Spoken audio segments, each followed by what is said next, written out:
আসসালামু আলাইকুম রহমতুল্লাহি ওবরকাতুহু।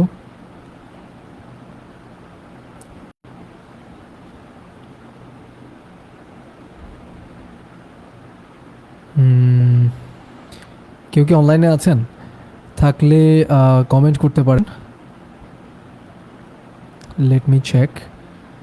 মুন্না কিংবা বিপুল যদি থাকোস, কমেন্ট কর ইনশাআল্লাহ।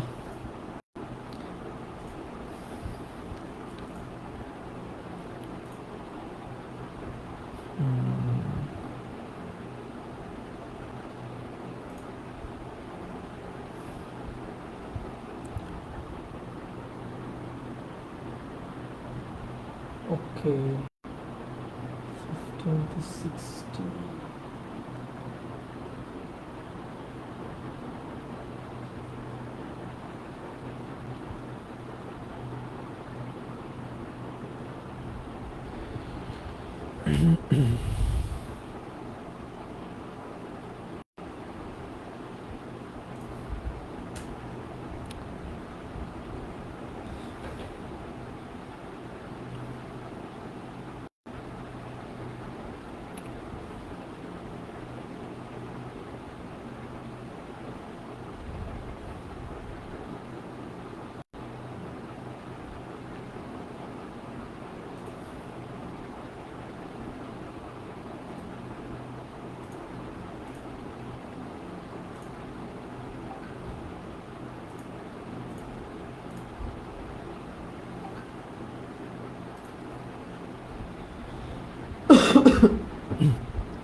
মুন্না, ও মাশাল্লাহ, আমি শুরু করেছি।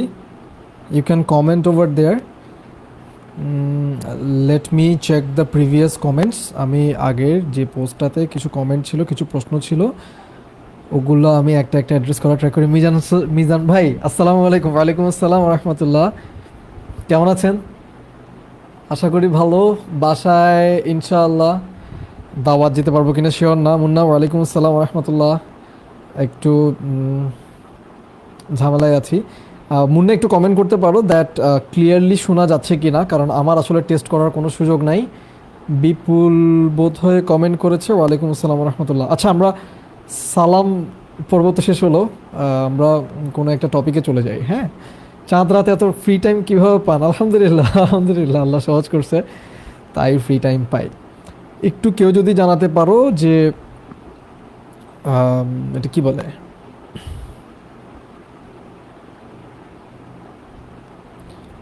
মানে সাউন্ড ক্লিয়ার কিনা, এটা জানালেই হবে।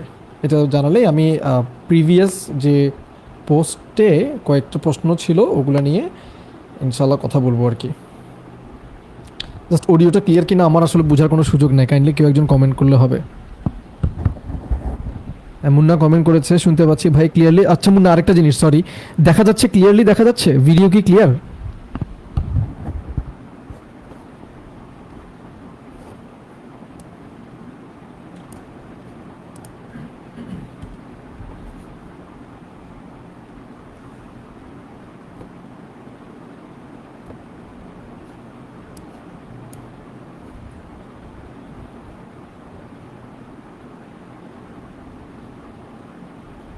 ওকে,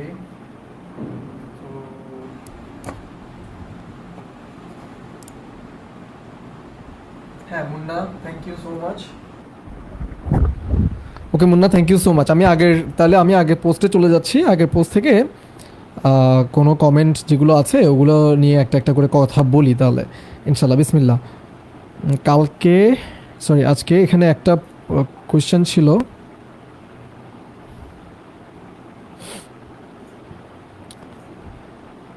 আচ্ছা, যারা অ্যাট দিস মোমেন্ট লাইভ আছে তাদেরকে জিজ্ঞেস করি, ওই প্রিভিয়াস পোস্ট থেকে কোন কোন পয়েন্ট নিয়ে কথা বলা যায়?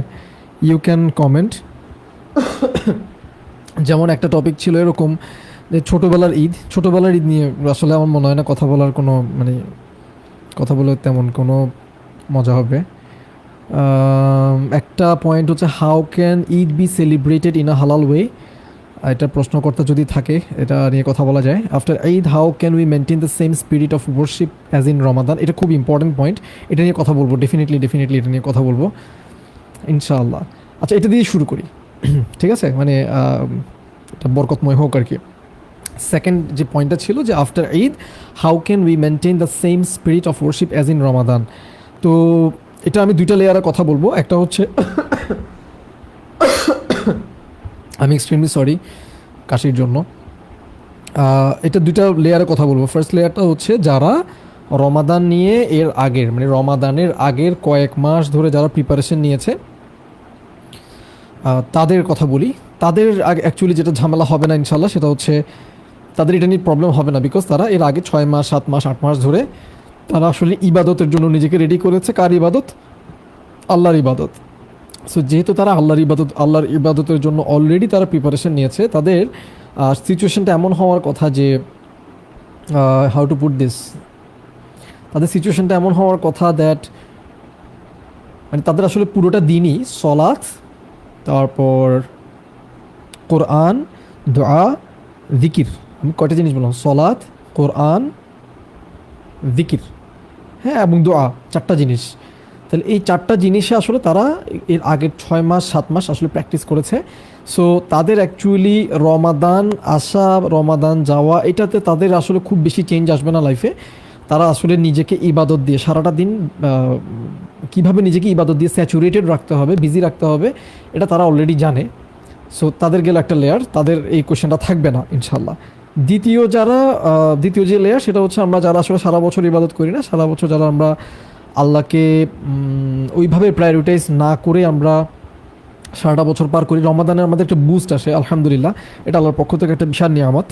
তো এই বুস্টটা কীভাবে কাজে লাগানো যায়, এই বুস্টটা কাজে লাগানোর মেইন ওয়ে আমার কাছে এখন পর্যন্ত যেটা মনে হয় সেটা হচ্ছে ঈদের দিন মানে আজকের রাতটা ইউটিলাইজ করা। আজকের রাতটা দেখেন, আমরা গতকাল পর্যন্ত তারাবি পড়েছি, কেউ হয়তো 20 রাকাত পড়েছে, কেউ হয়তো 30 রাকাত পড়েছে, কেউ হয়তো 40 রাকাত পড়েছে, মানে কিয়ামুল লাইল আর কি, যে ঈশার পর থেকে ফজরের আগ পর্যন্ত যে যখন পেরেছে সলাত আদায় করার চেষ্টা করেছে।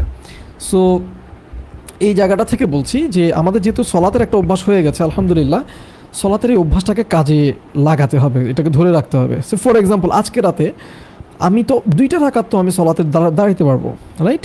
সো যারা আমরা আল্লাহর জন্য এতদিন সলাতে দাঁড়িয়েছি তারা তো আজকে রাতেও সলাতে দাঁড়াতে পারবো। সো 20 রাকাত করলাম না, কিন্তু 2 রাকাত তো করা যায়। তো 2টা রাকাত সলাতে দাঁড়িয়ে আল্লাহর সাথে কিয়ামে, রুকুতে, সিজদাতে, শেষ বৈঠকে আল্লাহর সাথে নিজেকে কানেক্ট করার এই প্র্যাকটিসটা আমরা কিন্তু প্রতিদিন ধরে রাখতে পারি। এরপর কোরআন হয়তো আমরা প্রতিদিন অন্তত একটা এটা কি বলে, অন্তত একটা জুজ, একটা পারা হয়তো আমরা প্রতিদিন নিয়মিতভাবে পড়ার চেষ্টা করেছি, রাইট? সো যেহেতু প্রতিদিন অন্তত 1 পারা করে পড়ার আনুমানিক, আমি ধরে নিচ্ছি আনুমানিক অন্তত 1টা পারা করে পড়ার অভ্যাস যেহেতু আমাদের হয়েছে, তো সেহেতু আমরা কিন্তু এই 1 পারা যদি নাও পারি 2টা পৃষ্ঠা কিন্তু বুঝে তিলাওয়াত করাটা সম্ভব। তো আমরা এইটা ধরে রাখতে পারি। কেমন? এইটা আমার মনে হয় যে কোয়াইট পসিবল। তাহলে 2 রাকাত সলাতের কথা বললাম, আসলে 2 রাকাত আমি একদম কমিয়ে বলছি।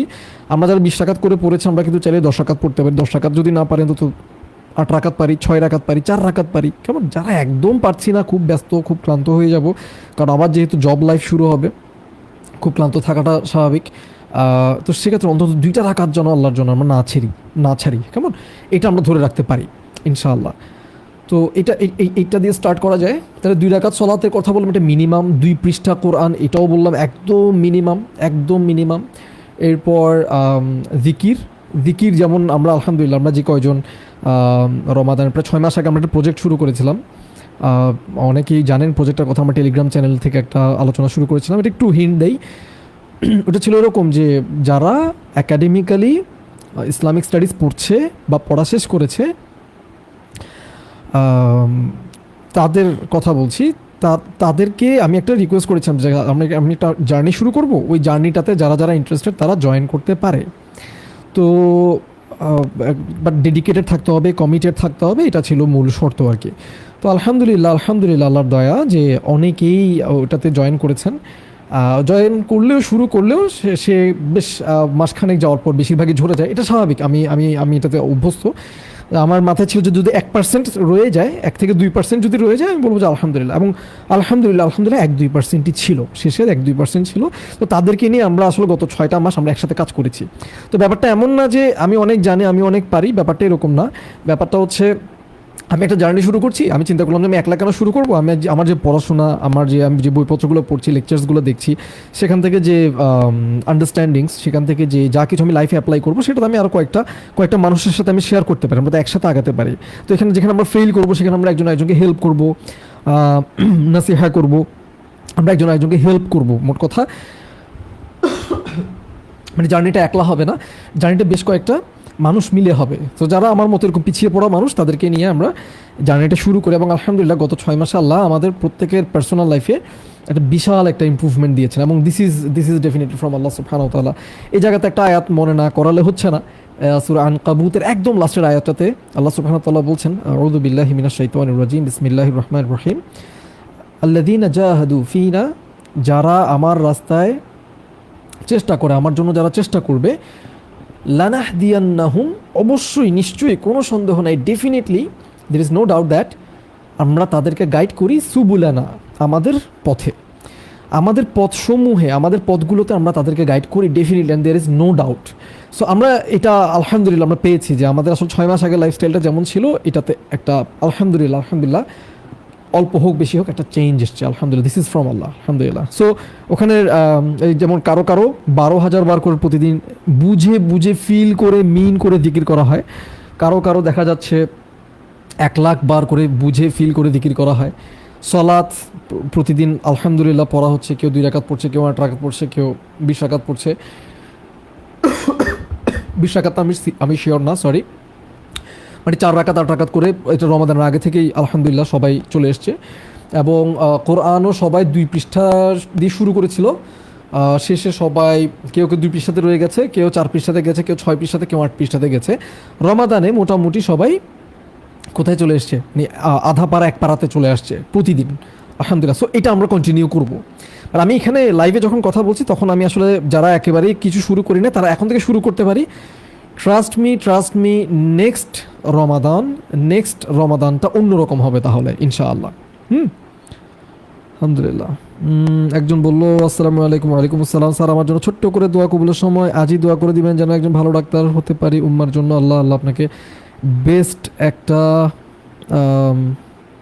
ডাক্তার হিসেবে কবুল করুন, আল্লাহওয়ালা ডাক্তার হিসেবে যেন আপনাকে কবুল করেন, যেন আপনি উম্মতকে সার্ভিস দেওয়ার কথা যেন আপনার মাথা থেকে কিছুতেই না ছুটে যায়। আমিন। একজন লিখেছে, বদ্দা তাকাব্বালাল্লাহু মিন্না ওয়া মিনকুম। আমিন ওয়া ইয়াক ভাইয়া, থ্যাংক ইউ সো মাচ। আপনার এটা রিপ্লাই করেছি, আবু বকর সিদ্দিক ভাইটা রিপ্লাই করেছি। ইমতিয়াজ হোসাইন সিয়াম একজন করেছে, আমার এখানে সব আটকাই গেছে, আই হোপ এটা ক্লিয়ার হয়ে যাবে ইনশাল্লাহ, ইন্টারনেট প্রবলেম হতে পারে। অনেকে বলছেন আসসালামু আলাইকুম, সবারটার জন্য ওয়ালাইকুম আসসালাম রহমতুল্লাহি ওয়া বারাকাতুহু। একটা প্রশ্ন, একটা বোন কমেন্ট করেছেন, আফরিন জেরিন, ওয়ালাইকুম আসসালাম রহমতুল্লাহ। হ্যাঁ, ভালো আছি আলহামদুলিল্লাহ। আপনাকে একটা কথা বলতে চাইছিলাম, কয়দিন আগে আমি আমার সোলাত নিয়ে কেমন লো ফিল করছিলাম, ওই দিনে আপনি ফেসবুকের আর টেলিগ্রামে পোস্ট করেছেন, সুবহানাল্লাহ, আমি অবাক, আর এটা নোটিফিকেশন বারবার আসছিল। আমি এখন ফুল প্লেলিস্ট দেখবো। আলহামদুলিল্লাহ, দ্যাটস অ্যামেজিং টু নো। আলহামদুলিল্লাহ, দিস ইজ ফ্রম আল্লাহ। আল্লাহ আসলে আমাদের জন্য গাইডেন্স, আল্লাহ আমাদেরকে গাইড করেন, আল্লাহ আমাদের নিডগুলো জানেন, এবং সেই অনুযায়ী আল্লাহ মানে তার বান্দাদেরকে, তার গুনাহগার বান্দাদেরকে দিয়ে পর্যন্ত আল্লাহ কাজ করিয়ে নেন। সুবহানাল্লাহ, আল্লাহ কবুল করুন, আমাদের সবাইকে কবুল করে নিন, তৌফিক দিন আরও বেশি বেশি ভালো কাজ করার, আমিন। আচ্ছা, এই কমেন্ট বক্স আর কারো তেমন কোনো কমেন্ট নেই যেগুলো নিয়ে কথা বলা যায়। যদি কমেন্ট না থাকে আমি অফ করে দিব, অসুবিধা নাই। বাট আমি আগের পোস্টের কয়েকটা পেন্ডিং কমেন্ট ছিল, ওগুলো আমি একটু অ্যাড্রেস করি। let me open that window.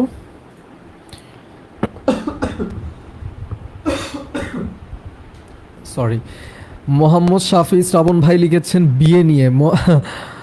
শাফি শ্রাবণ ভাই যদি অনলাইনে থাকেন তাহলে আমি এটা রিপ্লাই দিব। বিয়ে নিয়ে কি প্রশ্ন তো আমি জানি না, কি মানে বিয়ে তো একটা বিশাল টপিক, ভাস্ট টপিক, কি জানতে চান সেটা বলেন, সেটা নিয়ে হয়তো আমরা কথা বলতে পারি ইনশাল্লাহ।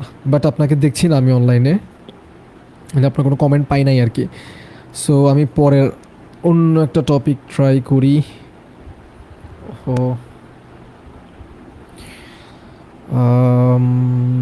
মুন্না বিপুল, আচ্ছা, মোহাম্মদ ইয়াকুব চৌধুরী, আলহামদুলিল্লাহ। কৈশোর যুবার আনন্দ ও শখ কেমন হওয়া উচিত, মানে কিশোর এবং যুবকদের আনন্দগুলো কেমন হওয়া উচিত? আনন্দ আসলে কেমন হওয়া উচিত এটা ওভাবে ডিফাইন করাটা তো খুব টাফ। সহজ কথায় যদি বলি যে হারাম কিছু করব না আমরা, এটাই মানে হারাম কিছু করব না। কিশোর হই, যুবক হই, তরুণ কিংবা বৃদ্ধ যাই হই না কোনো প্রৌঢ়, আমরা তো হারাম কিছু করব না, হালালের গণ্ডিতে থাকলেই হলো। তো সেটা হালালের গণ্ডিতে থেকে যে কোনো কিছুই করা যাবে আলহামদুলিল্লাহ। মাথায় রাখতে হবে যে আল্লাহ দেখছেন, হিসাব দিতে হবে, এটা মাথায় রাখলেই হয়ে যাবে ইনশাল্লাহ। একজন কমেন্ট করেছিলেন আগের পোস্টে, রমজানের পর ঈদের দিন থেকে যেন আমরা হারাম কাজে জড়িত হয়ে না যাই। এটা হব না ইনশাল্লাহ। যারা আমরা আসলে রমাদানের জন্য রমাদানের আগে থেকে প্রিপারেশন নিয়েছি, আসলে আল্লাহর জন্য প্রিপারেশন নিয়েছি, তাদের হবে না। আর যারা জাস্ট রমাদানকেই যারা পূজা করি তাদের কথা ভিন্ন, কিন্তু যারা আর রহমানের পূজা করি তাদের ইনশাআল্লাহ ইনশাআল্লাহ তারা হারামে জড়াবো না ইনশাআল্লাহ। আচ্ছা,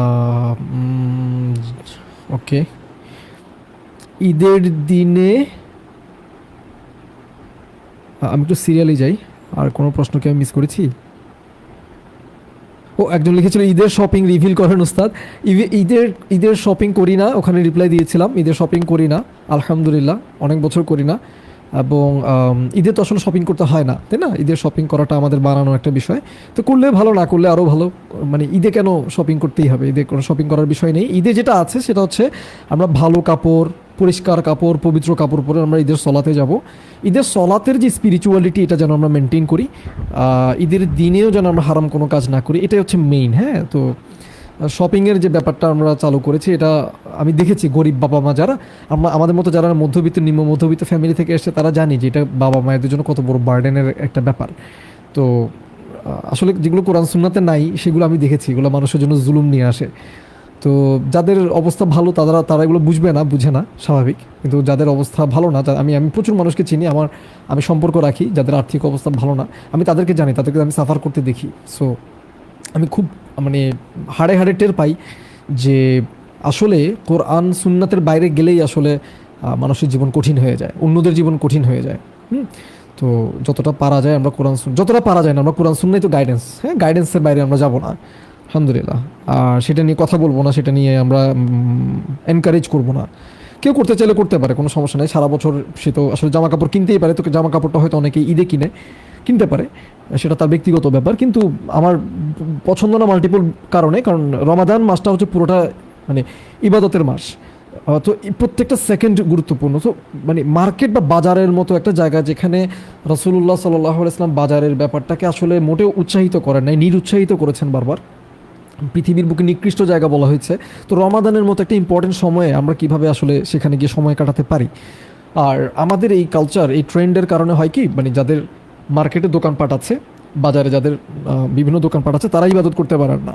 এটা আমাদের এই সো কল্ড ট্রেন্ডের কারণে।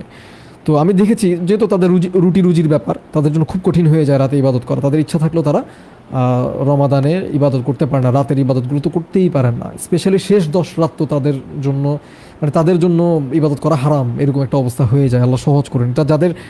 যারা গরিব, যাদের কষ্ট, মানে সুবহানাল্লাহ, যাদের রুটি রুজির ব্যাপার, তাদের তো আসলে কিছু বলার না। তো আমরা আসলে তাদের জন্য কঠিন করে দিচ্ছি। আমরা কেন শাবান মাসকে টার্গেট করতে পারি, তাই না? শাবান মাসকে টার্গেট করলেই হয়ে যায়। শাবান মাসে আমরা যা শপিং যদি আমরা শুরু করে দিই, আজকে থেকে যদি শুরু করি, এই আগামী রমাদান থেকে যদি আমরা শুরু করি, শাবান মাসে আমরা শপিং করে ফেলবো, তাহলে দেখেন 1 বছর 2 বছর 3 বছর এটা যদি আমরা কথা বলতে থাকি আজকে থেকে 20 বছর পর, 30 বছর পর, যে ভাইদের মানে বাজারে দোকান আছে, কাপড়ের দোকান আছে, বা বিভিন্ন শপিং মলে দোকানপাট আছে, তাদের জন্য কিন্তু ইবাদত করাটা সহজ হবে ইনশাআল্লাহ ইনশাআল্লাহ। তো এটা কিন্তু শুরুটা আমাদেরকে করতে হবে, কেমন? এটা আমরা করতে পারি, এবং এটা নিয়ে প্রতি বছর কথা বলতে হবে, প্রত্যেককে নিজ নিজ জায়গা থেকে কথা বলতে হবে। আচ্ছা, এটা গেল একটা পয়েন্ট। আরেকটা টপিকে যাই। কিভাবে টাইমের বেস্ট ইউটিলাইজেশন করা যায়, এটা আগের পোস্টের একজনের কমেন্ট। বেস্ট ইউটিলাইজেশন করা একদম ওয়ান সেন্টেন্স ট্রিক যদি বলি, সেটা হচ্ছে সরি, একদম আমার কাছে যেটা বেস্ট মনে হয়, একটু পরপর নিজেকে রিমাইন্ড করায় দেওয়া যে maybe today is my last day. আজকে সম্ভবত আমার জীবনের শেষ রাত, বা আজকে আমার জীবনের শেষ দিন। আসলে আমার হাতে শুধু এই মুহূর্তটাই আছে, আমার আখিরাতের জন্য যা করার, তার জন্য আমার শুধু এই মুহূর্তটাই আছে। আমার অ্যাট দিস মোমেন্টও আমার আসলে আখিরাতের জন্য শুধু এই মুহূর্তটাই যেহেতু হাতে আছে, তো আমার আসলে কি করা উচিত? বেশি বেশি কল্যাণমূলক কাজ করা উচিত। আমার লাইভে আসার আগে আমাকে নিয়ত করতে হচ্ছিল যে আমি কী নিয়ত আসলে লাইভে যাব। সাইবাস থিঙ্কিং আমি ফান করতেই যাচ্ছি, যেহেতু এটা হালাল ফান, আমি হারাম কিছু করব না, সময়টা আমি হারাম কাজেই করব না। আর কিছু ভাইদের কিছু বোনদের কিছু প্রশ্ন থাকতে পারে যেটার উত্তর পেলে তাদের কল্যাণ হবে, তাদের উপকার হবে। তো আমি এবং রাসূলুল্লাহ সাল্লাল্লাহু আলাইহি ওয়াসাল্লাম সেই হাদিসটা মনে করছিলাম যে তোমাদের মধ্যে সেই ব্যক্তি সবচাইতে উত্তম, সবচাইতে বেস্ট, যার কারণে মানুষের বেশি কল্যাণ হয়, বেশি উপকার হয়। তো আমি সেই বেস্ট মানুষদের কাতারে যাওয়ার জন্য এটা একটা অ্যাটেম্প্ট। হ্যাঁ, তো আমরা যদি প্রত্যেকটা মোমেন্ট এভাবে যদি একটু চিন্তা করি, যদি নিয়ত করি যে আল্লাহর জন্য করছি, তাহলে আল্লাহ আমাদের জন্য ইনশাল্লাহ সহজ করে দেবেন। মানে ওই যে বেস্ট টাইমের বেস্ট ইউটিলাইজেশনটা করে দেবেন। যখন যে মুহূর্তে যেটা করণীয় সেটা তখন আমরা করতে পারবো, যেহেতু আমাদেরকে সময়ের হিসাব দিতে হবে, প্রত্যেকটা কাজের হিসাব দিতে হবে। একজনের কমেন্ট ছিল আগের পোস্টে বুক টক, এটা যদি উনি যদি থাকেন, আপনি এখন কারেন্ট লাইভে যদি থাকেন, এখানে একই জিনিস কমেন্ট করতে পারেন, আমি এটা নিয়ে কথা বলবো। ঈদের দিনে বই আরও একজন কমেন্ট করেছেন, আপনারা যদি লাইভে থাকেন এখানে কমেন্ট করলে আমি তখন ডিসকাস করবো ইনশাআল্লাহ। কী জানতে চান সেটা লিখতে পারেন। আচ্ছা, আমি এখন লাইভের কমেন্টগুলো একটা একটা অ্যাড্রেস করি। লাইভে একজন কমেন্ট করেছেন, ভাই আমার কাশাকাশির জন্য কেউ মাইন্ড করবেন না, আল্লাহ সহজ করে দিন, আমিন। মুন্নার কমেন্ট, ভাইয়া ঈদের সবচেয়ে ভালো এবং খারাপ স্মৃতি কোনটা? খারাপ স্মৃতি হচ্ছে মানুষের সাথে দেখা হয় অনেক, এটা হচ্ছে খারাপ স্মৃতি। আমি ইন্ট্রোভার্ট মানুষ, মানুষের সাথে দেখা করতে গেলে আমার প্যানিক অ্যাটাক হয়, অনেক কষ্ট হয়। বাট স্টিল মানে দিনটা পার করার পর ভালো লাগে, পার করার পরে ভালো লাগে যে না আলহামদুলিল্লাহ মুখের সাথে দেখা হয়েছে, দেখা তো হচ্ছিল না, আলহামদুলিল্লাহ দেখা হয়ে যাওয়ার পরে ভালো লাগে আলহামদুলিল্লাহ। বাট ইন জেনারেল দেখা করার আগের মুহূর্তগুলো খুব খুব খুব ডিফিকাল্ট আর কি, খবর হয়ে যায় আমার। তো এটা খারাপ স্মৃতি বলতে পারি। আবার ভালো স্মৃতিও একই, ভালো স্মৃতি হচ্ছে যে আড্ডা টাড্ডা দেওয়ার পরে সবার সাথে যখন গল্প টল্প করার পর খুব ভালো লাগে আমার। স্পেশালি বাড়িতে খুব ভালো লাগে, গ্রামের বাড়িতে আমাদের সব আত্মীয় স্বজনরা আসে, কাজিনরা আসে। তো এবার খুব মিস করছি, এবার বাড়িতে যেতে পারিনি। তো বাড়িতে আমার ফ্যামিলি সবাই বাড়িতে, আমি বাসায় একা। তো বিপুল প্রশ্ন করছিল যে মিয়া আপনি চাঁদ রাতে এত টাইম কোত্থেকে পান? So Bipul, I guess you got your answer now. আমি চাঁদ রাতে এত টাইম পাই বিকজ এই কিরে কে জানি অ্যাংরি রিয়েক্ট দিচ্ছে, কাহিনি কি? আচ্ছা, চাঁদ রাতে এত টাইম পাই বিকজ আমার বাসায় কেউ নাই, আমি একলা। আলহামদুলিল্লাহ, আই এম সো হ্যাপি যে আমি একা। সো এই জন্য টাইম আছে আর কি হাতে, অনেক টাইম, আলহামদুলিল্লাহ আলহামদুলিল্লাহ। So I am enjoying a lot, আলহামদুলিল্লাহ। আসসালামু আলাইকুম ভাইয়া, ঈদ মোবারক, ঈদ মোবারক ভাইয়া। রহমতুল্লাহ রুবেল ভাই বলেছেন আসসালামু আলাইকুম। ওয়ালাইকুম আসসালাম রহমতুল্লাহ।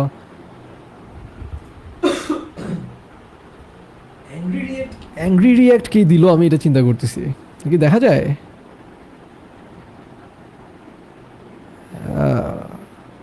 ও না, এটা এমনি কিছু বাবলের মতো উঠতেছে। কোত্থেকে উঠতেছে বাবলগুলা? না, I have no idea, this is my first live, আমি আগে কখনো লাইভ করি নাই। সো বুঝতেছি না কোত্থেকে কি আসতেছে না আসতেছে। মুন্নার আর প্রশ্নের রিপ্লাইটা দিলাম। মোহাম্মদ শাফি শ্রাবণ ভাইয়া বলেছেন সলাতে সিরিজটা মনের মতো সলাত বইটার সাথে অনেক মিল আছে ভাই, আপনি কোরআনের, আচ্ছা সলাত সিরিজটা মনের মতো সলাত বইয়ের সাথে মিল আছে, আরও অনেকগুলো বইয়ের সাথে মিল আছে। আসলে কেন মিল আছে বলি, সলাতের তো আসলে কোরআন হাদিসের বিষয়গুলো তো কমন।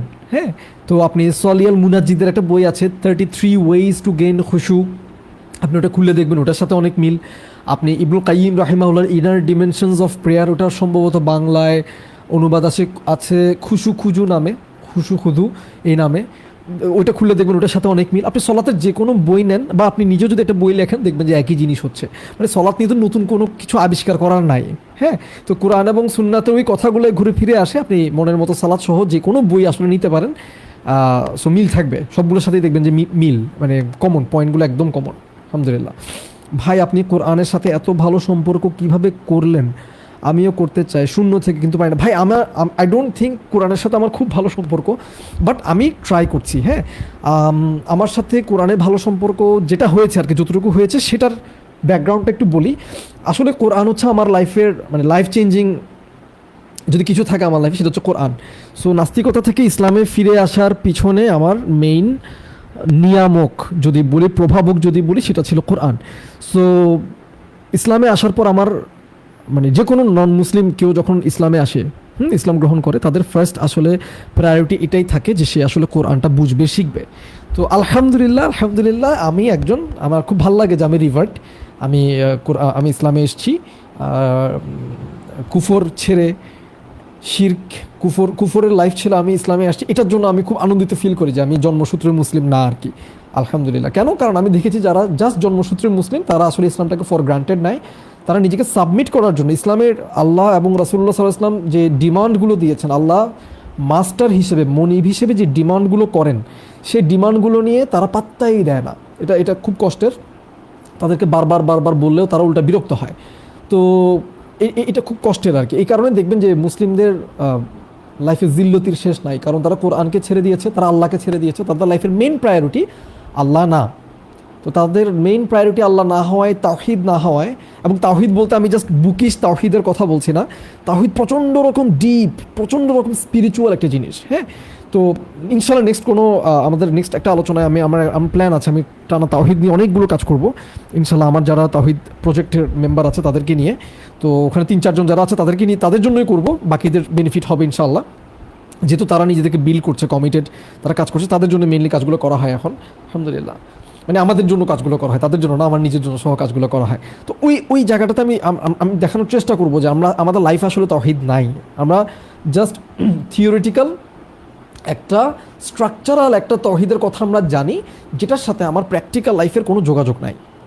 তো এটার কারণে হয় কি ভাইয়া, যে মানে আমাদের লাইফটা আসলে স্পিরিচুয়াল হয় না, আমাদের লাইফটা আসলে আল্লাহর সাথে কানেক্টেড হয় না। তো কোরআনে ডিপ ডাইভ করার জন্য যে মোটিভেশন, যে ইয়েটা থাকা দরকার, যে চেষ্টাটা থাকা দরকার, এটা নাই কিন্তু এই কারণে, কারণ আমরা আসলে সত্যি আমরা সাবমিটেড না। তো এটা একটা ভয়ঙ্কর বিপদের কথা আর কি। হ্যাঁ, আল্লাহ সহজ করুন, আল্লাহ আমাদেরকে ঠিক করে দিন, আমিন। এরপরে শাফি শ্রাবণ ভাইয়ার নেক্সট পয়েন্টটা হচ্ছে বিয়ে নিয়ে। ভাই যে এত বিয়ে পাগলা, আল্লাহ আপনাকে বিয়ে করাই দিন, আমিন। বিয়ে নিয়ে পাত্রী চয়েস থেকে শুরু করে বিয়ে অবধি আমি কনফিউজ যে আমি বাছাই করতে পারবো কিনা, নাকি ভাববো নেক্সটটা দেখি, আর কি প্রশ্ন করা উচিত। এরপর হচ্ছে ইসলামের ইতিহাস দখলে আনতে চাই, কিভাবে আগাবো। ভাইয়া লাস্টের প্রশ্নটা আগে উত্তর দিই। ইসলামের ইতিহাস দখলে আনতে চাইলে একাডেমিক্যালি ইসলামিক স্টাডিজ নিয়ে পড়াশোনা করতে হবে। আপনি আসলে ইসলাম নিয়ে জানতে হলে আপনাকে একাডেমিক্যালি আগাতে হবে। র্যান্ডম আগালে আপনি জানবেন না যে আপনার কত জায়গায় কত গ্যাপ রয়ে যাচ্ছে, এটা আপনি বুঝবেন না। তো একাডেমিক্যালি আগালে আমি IOU রেফার করি, সবাইকে রেফার করি, প্রেফার করি, বিকজ আমি নিজে ওখানে পড়েছি। ওদের সিলেবাসটা অনেক সমৃদ্ধ, মানে খুব ভাস্টলি ডিটেইলে কাভার করে। সো যে নিজের লাইফ চেঞ্জ করতে চায় একটা টপিক নিয়ে স্টাডি করার পর, যারা নিজেকে চেঞ্জ করতে চায় তাদের জন্য আমি IOUটা প্রেফার করি। কেমন, ওটা করতে পারেন। ওখানে ইসলামিক স্টাডিজে যে আলোচনাটা আছে, IOUর BAIS যে প্রোগ্রামটা, ওখানে ইসলামের ইতিহাস ডিটেইলে পড়ায়। ওটা সহ বাকি সব কিছু দরকারি, যা আপনার যা কিছু বেসিক্স দরকার সব কভার করবে ইনশাআল্লাহ। সরি, আমার কোনো স্ট্যান্ড নাই, সো আমি হাত দিয়ে বারবার মাইক্রোফোন নাড়াচাড়া করছি। আশা করি কেউ বিরক্ত হলেও ক্ষমা সুন্দর দৃষ্টিতে দেখবেন আর কি। আচ্ছা, বিয়ে নিয়ে পাত্রী চয়েস থেকে শুরু করে বিয়ে অবধি, এটা তো ভাইয়া বিশাল জার্নি, শর্টকাটে বলাটা যাবে না। তো এমনিতে ইন জেনারেল আমি জেনারেল গাইডলাইন দিই, নইলে কঠিন হয়ে যাবে। জেনারেল গাইডলাইন হচ্ছে আপনি একটা কাগজ কলম নেবেন, আপনি লিখবেন যে প্রথমেই মাথায় রাখবেন দুনিয়ার লাইফটা পারফেক্ট না, দুনিয়ার লাইফে কেউ পারফেক্ট না, দুনিয়ার লাইফের কিছুই পারফেক্ট না। সো বিয়েটাও পারফেক্ট না, আপনি যাকে বিয়ে করবেন তিনিও পারফেক্ট নন, আপনিও পারফেক্ট না। হ্যাঁ, তো এটা মাথায় রাখবেন আগে। আমরা অনেকগুলো এক্সপেকটেশনসের বার্ডেন বিয়ের আগেই আমরা দিয়ে রাখি পার্টনারের উপর, এটা ঠিক না, এটা ঠিক না। তো বিয়ের পরে হয় কি, তখন লাইফটা অনেক কঠিন হয়ে যায়, অনেক কঠিন হয়ে যায়, মানে যাকে বিয়ে করা হয় তার লাইফটা অনেক কঠিন হয়ে যায় আর কি। হ্যাঁ, এটা মাথায় রাখাটা তাই খুব জরুরি। আপনি কাগজ কলম নেবেন, আপনি লিখবেন কি লিখবেন। দুটো জিনিস তো অবশ্যই ম্যান্ডেটরি, এটার বাইরে বলছি। কোন দুটো জিনিস? আপনি দিনদারিতা দেখবেন এবং আচার ব্যবহারের ব্যাপারে খোঁজ খবর নেবেন। আচার ব্যবহার মানে আদব আখলাক কেমন, ফ্যামিলি মেম্বারদের সাথে তার আচার ব্যবহার কেমন, বন্ধু বান্ধবদের সাথে তার আচার ব্যবহার কেমন, এটা পাত্রপাত্রী দুজনের ব্যাপারেই বলছি।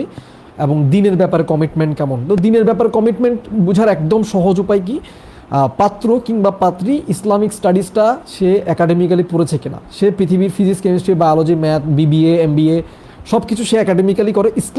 ইসলামটা তার লাইফে অতটুকু ইম্পর্টেন্স রাখে কিনা যে ইসলামিক স্টাডিজটা সে একাডেমিক্যালি আলিমদের আন্ডারে, আলিমদের প্রতিষ্ঠান থেকে সে একাডেমিক্যালি জেনে বুঝে নিয়েছে কিনা। এটা একটা বড় হাউ টু পুট দিস, একটা ক্রাইটেরিয়া, এটা একটা বড় ফিল্টার যদি আপনি দিনী মানুষ বিয়ে করতে চান।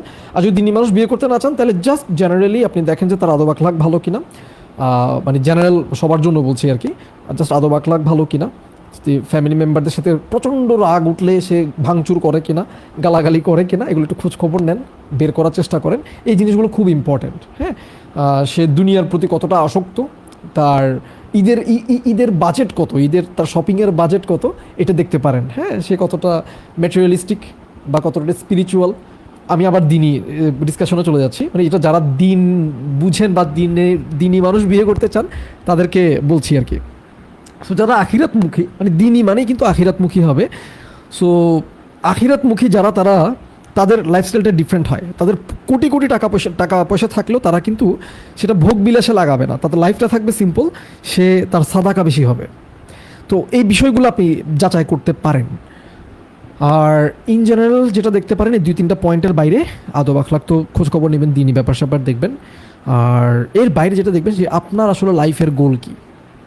লাইফের গোল মানে ডাক্তার হওয়া, ইঞ্জিনিয়ার হওয়া, এগুলো কিন্তু লাইফের গোল না। এগুলো হচ্ছে লাইফের গোলে রিচ করার জন্য ছোট ছোট কিছু স্টেপ। হ্যাঁ, অনেক ডাক্তার আছে, অনেক ইঞ্জিনিয়ার আছে, অনেক লয়ার আছে, বা বিভিন্ন প্রফেশনাল মানুষজন আছে, বিজনেসম্যান আছে। এগুলো কিন্তু গোলে, একটা মানুষের লাইফের গোল এটা হইতে পারে। মানুষ অনেক প্রচণ্ড রকম দামি একটা ক্রিয়েশন, তার লাইফের গোল কখনো এত ছোট হইতে পারে না, তার লাইফের গোল কখনো এত টাকা কামাবো এটা হইতে পারে না। তার লাইফের গোল হবে সে অনেক বড় কিছু করবে। তো সে বড় কিছুটা করার জন্য আমার পার্টনারটা কেমন হওয়া চাই। তো আমি একটা সুন্দর, যেমন বিয়েতে আমি তো আসলে একটা সুন্দর ফ্যামিলি বিল্ড করার জন্য বিয়ে করছি, রাইট? আমার একটা পার্টনার থাকবে, তার সাথে আমি আমার সুখ দুঃখের সব কিছু শেয়ার করব, আমার ভালো টাইম খারাপ টাইম আমি শেয়ার করব, আমি একটা সুন্দর মানুষকে গড়ে তুলব, অনেকগুলো সন্ততি তাদেরকে আমি বিল্ড করবো। এই যে বিল্ড করার জন্য সেই বাবাটাকে আমি চুজ করছি, সেই মাটাকে আমি চুজ করছি। তো তার মধ্যে আসলে কোন কোন কোয়ালিটিগুলো আমার চাই, আমার পার্টনার হিসেবে কোন 2টা কোয়ালিটি, কোন 3টা কোয়ালিটি না থাকলেই নয়। সব কোয়ালিটি পাবো না, এটা সম্ভব না, একটা মানুষ তো পারফেক্ট না। হ্যাঁ, তো ওই 2-3টা কোয়ালিটি লিখে ফেলা যে এই 2টা কোয়ালিটি, 3টা কোয়ালিটি থাকতেই হবে। এই 2-3টা কোয়ালিটি ছাড়া আমি আসলে, মানে এই 2-3টা কোয়ালিটির ব্যাপারে আমি কম্প্রোমাইজ করতে পারবো না, বাট বাকি সব কিছু আমি আসলে অ্যাডজাস্ট করে নিতে পারবো। অ্যাডজাস্ট করতে হবে, যেহেতু আমিও পারফেক্ট না, সেও পারফেক্ট না, তাকেও অ্যাডজাস্ট করতে হবে, আমাকেও অ্যাডজাস্ট করতে হবে। বাট যে 2-3টা জিনিস আমি কি না, আমি কম্প্রোমাইজ করতে পারবোই না, আমার লাইফের গোলের সাথে যায় না, আমি নিতে পারবো না, সেই 2-3টা জিনিস লিখে ফেলা দরকার এবং সেগুলোর ব্যাপারে খোঁজ খবর নেওয়া দরকার। এবং খোঁজ খবর নেওয়ার ক্ষেত্রে আমি বলবো মুরব্বীদের হেল্প নেওয়া উচিত।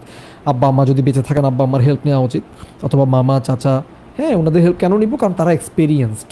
তো এরকম ওয়েল উইশার, আমি 3-4টা পয়েন্ট বলি, একটু খেয়াল করেন। যিনি আপনার খুব ভালো ওয়েল উইশার এবং যিনি এক্সপিরিয়েন্সড, নলেজেবল, 3টা পয়েন্ট বললাম, যাদের এই 3টা জিনিস আছে, যার সাথে আপনি ফ্রি, এরকম কোনো মুরব্বী চুজ করেন বা মাল্টিপল মুরব্বী চুজ করেন, যাদেরকে আপনি দায়িত্বটা দিবেন যে আমার এই 3-4টা বৈশিষ্ট্যওয়ালা একটা মানুষ লাগবে। হ্যাঁ, বাকিগুলো আমি অ্যাডজাস্ট করতে পারবো, বাট এই 3-4টা জিনিস আমার লাগবেই। তো তারাই খুঁজে দেওয়ার কাজটা করবেন। তো তারা খুঁজে দিতে গেলে, যেমন যারা দিনের ব্যাপারে সিরিয়াস তাদের জন্য বলি, যারা দিনের ব্যাপারে সিরিয়াস তাদের জন্য একটা ক্রুশিয়াল ব্যাপার হচ্ছে আপনি অবশ্যই ফ্যামিলি দেখবেন। হ্যাঁ, মানে এটা মানে ফ্যামিলি ব্যাকগ্রাউন্ড দেখবেন। ফ্যামিলি ব্যাকগ্রাউন্ড বলতে মানে ফ্যামিলি ব্যাকগ্রাউন্ড যদি দিনই হয় তাহলে আপনার জন্য, আপনি আপনার যিনি হাজব্যান্ড বা আপনার যিনি ওয়াইফ হবেন তার মধ্যে দিনই ব্যাপারগুলো অনেক সহজে থাকবে, আপনার জন্য দিন পালন করাটা অনেক সহজ হবে। এটা বোনাস পয়েন্ট আর কি। আবার অনেকের জন্য এটা খুব ম্যান্ডেটরি পয়েন্ট। তো এটা আপনিই বুঝবেন যে আপনার জন্য কোনটা ম্যান্ডেটরি আর কোনটা বোনাস পয়েন্ট, কোনটা আপনি কম্প্রোমাইজ করতে পারবেন, কোনটা পারবেন না। ঠিক আছে? তো এভাবে অনেকগুলো পয়েন্ট আছে, ওগুলো একটা একটা করে আপনারা ইয়ে করতে পারেন। বাট দিন শেষে সবগুলো পয়েন্ট নিয়ে যদি খুব সিরিয়াস হন তাহলে আর বিয়ে করতে পারবেন না, এটাও বলে দিই। আমি অনেক ভাইকে চিনি, বোনকে চিনি, যারা আসলে মানে 20টা-30টা পয়েন্ট নিয়ে বসে আছেন। তো স্বাভাবিকভাবে তারা আসলে মানে পারবেন না। আর মানে এত রিজিড হলে খুব টাফ, ফ্লেক্সিবল হতে হবে। তবে ওই যে বললাম 2-3টা পয়েন্ট যেগুলোতে আমি ফ্লেক্সিবল হতে পারবো না, ওইগুলোই আগে সর্ট আউট করে ফেলা উচিত, ফিল্টার করে ফেলা উচিত। কেমন? আশা করি শাফি শ্রাবণ ভাই উত্তর পেয়েছেন। মানে শর্টকাটে আলোচনা করতে গেলে এটুকুই আর কি। ভাইয়ার সালামি রেকর্ড রিভিল করেন, সবচেয়ে বেশি কত পাইছেন সালামি? ট্রাস্ট মি, আমার মনে নাই। আলহামদুলিল্লাহ যে আমার মনে নাই। সালামি বিষয়টা আমি ছোটোবেলা থেকে কেন জানি আমার ভালো লাগতো না। আমি আসলে ছোটোবেলা থেকে মানুষকে আমি সালামি নিয়ে সাফার করতে দেখেছি আর কি। আমি আমি আমি আবারও বলছি, আমি প্রচুর গরিব মানুষদের সাথে মিশি। সো আমি গরিব মানুষদের চেহারা দেখি, আমি যখন বিভিন্ন জায়গায় দেখি মানুষ তো আসলে সালামি পেয়ে একটা ফেশিয়াল এক্সপ্রেশন দেয়, বাচ্চারা স্পেশালি। সো বাচ্চাদেরকে তো আসলে বাবা মা শিখায় না, অনেক কিছু শিখায় না। তো এই যে সালামি চাইতে হয় না, কারো কাছে খুঁজতে হয় না, কাউকে বলতে হয় না, এই এই এই এই এই ভদ্রতাটা নাই অনেক ফ্যামিলিতে। তো এটা খুব ইম্পর্টেন্ট, কারণ আমি হয়তো এমন একজনের কাছে সালামি চেয়ে বসলাম, আমাদের মুসলিমরা তো কারো কাছে চায় না, মুসলিমরা তো আল্লাহ ছাড়া কারো কাছে চাইবে না, যার ইমান আছে সে আল্লাহ ছাড়া কারো কাছে চাইবে না। তো একটা ফ্যামিলির একটা বড় দায়িত্ব হচ্ছে বাচ্চাদেরকে শেখানো যে তুমি কারো কাছে কখনো চাইবা না, আল্লাহর কাছে চাইবা। তো এটা ফ্যামিলির একটা ফেলিওর যে বাচ্চারা যখন অন্যদের কাছে চায়। আর এই যে বিয়ের একটা বড় গোল কিন্তু এটা। তো আমি আমার আব্বা আম্মার প্রতি প্রচণ্ড কৃতজ্ঞ, আর রব্বির হামহুমা কামা রব্বায়ানি সগীর, আমি খুব মানে মন থেকে বলছি যে মানে ওনারা আমাকে এটা শিখিয়েছেন আলহামদুলিল্লাহ, যে কখনো যেন আমি কারো কাছে কিছু না চাই, সালামি হোক বা কোনো কিছু যেন আমি কখনো কারো কাছে না খুঁজি, না চাই। আলহামদুলিল্লাহ আলহামদুলিল্লাহ আমাকে খুব কাজে দিয়েছে, আমি কখনো কাউকে বিব্রতকর পরিস্থিতিতে ফেলি নাই আলহামদুলিল্লাহ, এখন পর্যন্ত ফেলি নাই, কিছু চাই নাই আলহামদুলিল্লাহ। মাঝখানে 2-3টা বছর ছিল মনে আছে, সেটার জন্য আমি খুব লজ্জিত, আমি তাদেরকে পরে সরি বলেছি। আমি বেশ কিছু সিনিয়র ভাইয়া আপুকে আমি খুব জ্বালাতাম বই কিনে দেওয়ার জন্য। হ্যাঁ, এটা স্কুল লাইফের দিকের ঘটনা হবে। তো পরে আমি তাদের সবার কাছে মাফ চেয়েছি যে আসলে তো এটা মানে লজ্জাজনক একটা পরিস্থিতি, আমি বুঝি নাই তখন বই নিয়ে এত ক্রেজ ছিল, আল্লাহ আমাকে মাফ করে দিন আমিন। সো ওই যে বললাম মনে নাই, রেকর্ড মনে নাই আলহামদুলিল্লাহ। ঈদের সকালের সবচেয়ে পছন্দের মেনু কোনটা? কোনো পছন্দের মেনু নাই। ঈদের দিন সকালে যে কী খাই না খাই মনেও থাকে না। ঝাল কোনো নাস্তা হলে ভাল লাগবে, ঝাল কোনো নাস্তা হলে ভাল লাগবে, ঝাল নাস্তা আমি খুব পছন্দের। মিষ্টির মধ্যে পুডিংটা খুব ভাল লাগে আলহামদুলিল্লাহ। তুই আমার এই প্রশ্নগুলো কেন করতেছস আই ডোন্ট নো। তুই আরে কিন্তু ভালো ফাজিল, তুই কি আমাকে খাওয়াবি? তুই কেন এই জিনিসগুলো কেন জিজ্ঞেস করতেছস? এখন কোন বইটা পড়তেছেন মুন্না? তুই বেশি দুষ্টামি করতেছিস। আচ্ছা, এখন কোন বইটা পড়তেছি? এখন অনেকগুলো বই পড়তেছি। এটা আমার হয় ছোটোবেলা থেকে, যেমন আমরা হয় না যে পাঠ্য বই প্রতিদিন অনেকগুলো পড়তাম, ঠিক ওইভাবে আমার আসলে বুক লিস্টটা আমার এখন অ্যাট দিস মোমেন্ট মনে হয় 4-5টা বই আমি এট এ টাইম পড়তেছি। একটাও বলা যাবে না, মানুষ আমাকে মারবে, ঠিক আছে? একটাও বলা যাবে না, মানুষ আমাকে মারবে। এখানে ফিকশন আছে, নন ফিকশন আছে। তো আমি যেহেতু সর্বভুক সব টাইপের বই পড়ি, এবং আমাদের মুসলিমরা যেহেতু স্পেশালি একটু জাজমেন্টাল টাইপের, তারা কোনো কিছু শুনলেই দেখলেই সবার আগে একটা ট্যাগ লাগায় দেয়। সো এই জন্য বলতেছি না, তাদেরকে বিপদে ফেলতেছি না, তাদেরকে ফিতনায় ফেলতেছি না। হ্যাঁ, এই তোকে আমি পার্সোনালি পরে বলতে পারি ইনশাল্লাহ। অনেক হাসান, 100 বছর আগের বাংলা সাহিত্য আমরা অতটা ফিল করতে পারি না যেমনটা এখনের বইগুলো পড়ে ফিল করতে পারি। অ্যারাবিক শিখে কোরআনকে কি আসলে ওভাবে অনুভব করা যায়? হ্যাঁ যায়। কোরআনটাকে আল্লাহ ওইভাবে প্রিজার্ভ করছেন সুবহানাল্লাহ, এবং ওই সময় ক্লাসিক্যাল অ্যারাবিকের যে লিটারেচারগুলো ওইগুলোকেও আল্লাহ প্রিজার্ভ করছেন, যেন আমরা কন্টেম্পোরারিকে যেন ওই সময়টাকে বুঝতে পারি। সুবহানাল্লাহ। নাকি জোর করে আমরা মুগ্ধ হওয়ার চেষ্টা করি? মোটেও না ভাই, আমি ঘুমাইতে পারি না, ট্রাস্ট মি। মানে কোরআনের একটা আয়াত নিয়ে দেখা যায়, একটা আয়াত নিয়ে আমি 4 দিন 5 দিন 10 দিন 20 দিন 1 মাস গেল ঘাটাঘাটি করার পর এমন এমন রাত আসে আমি ঘুমাতে পারি না এক্সাইটমেন্টের কারণে। সো জোর করে মোটেও না। মানে আমার একটা সার্কেল আছে, ওই যে আমি বলতেছিলাম তৌহিদ প্রজেক্টের একটা সার্কেল, এরকম একটা সার্কেল আছে, এরকম কিছু ভাই বেরাদার আছে। উনি আগে হিন্দু ছিলেন, পরে মুসলিম হয়েছেন। ওই যে বলতেছিলাম আমাদের, আমি সবচেয়ে বেশি কানেক্ট করতে পারি যারা বর্ন মুসলিম না তাদের সাথে। তো কারণ তারা আসলে ইসলামটা তাদের লাইফে সিরিয়াস একটা ম্যাটার, ইসলামটা তাদের কাছে প্রায়োরিটির একটা ব্যাপার। তো আমার সবচেয়ে ক্লোজ যে ভাইটা, I really love him to my, আমি বুঝাতে পারবো না, মানে আমি কাউকে এত ভালোবাসি না। ওনাকে এতটা ভালোবাসার কারণ হচ্ছে অ্যারাবিক, কোরআন। ওনার সাথে আমার প্রতিটা দিন প্রতিটা রাত মনে হয় আড্ডা হয় কোরআন নিয়ে, গল্প হয় কোরআন নিয়ে। উনি আমার অনেক বড়, বয়সও অনেক বড়, কিন্তু মানে ইউ আর লাইক ব্রাদার্স। আমার নিজের আপন ভাইও মনে হয়, আমি ওদের জন্য মনে হয় এত এক্সাইটেড ফিল করি না। আমি ভাইটার সাথে কথা বলতে যতটা ভালোবাসা, যতটা এক্সাইটমেন্ট ফিল করি আলহামদুলিল্লাহ। সো যেটা বলতেছিলাম যে অ্যারাবিক, এই যে মানে জোর করে যে না, এইটা বোঝানোর জন্যই কথাগুলো বললাম। কেমন মানে 1400 বছর আগের টোনটাকে এই মুহূর্তে আমরা অ্যারাবিক একদম ইন্টেন্স লেভেলে গিয়ে, হ্যাঁ হ্যাঁ হ্যাঁ ডেফিনেটলি ও বুঝা ছাড়া অনুভব করতে পারবো কিনা? না, কখনো না, না বুঝে কখনো অনুভব করতে পারবো না। অ্যারাবিকটা লাগবেই। অ্যারাবিক ছাড়া যেটা, সেটা একদম মানে দুধের স্বাদ ঘোলে মেটানো যেটা বলে, ওই রকম অবস্থা। লাইক আমি এটা শরবতের গল্প, আমি তোমাকে যতই বলি না কেন, তুমি আসলে কখনোই বুঝবা না। তুমি আসলে কখনোই বুঝবা না যে আমি কিসের কথা বলছি। কোরআনের টেস্টটা পেতে হলে অ্যারাবিক লাগবেই, লাগবে, ইটস এ ম্যান্ডেটরি থিং। ভাইয়ার বিয়ের গল্প শুনতে চাই, দৌড়ো ভাই, খালি বিয়ে ভাই, বিয়ের গল্প বাদ, অন্য কিছু।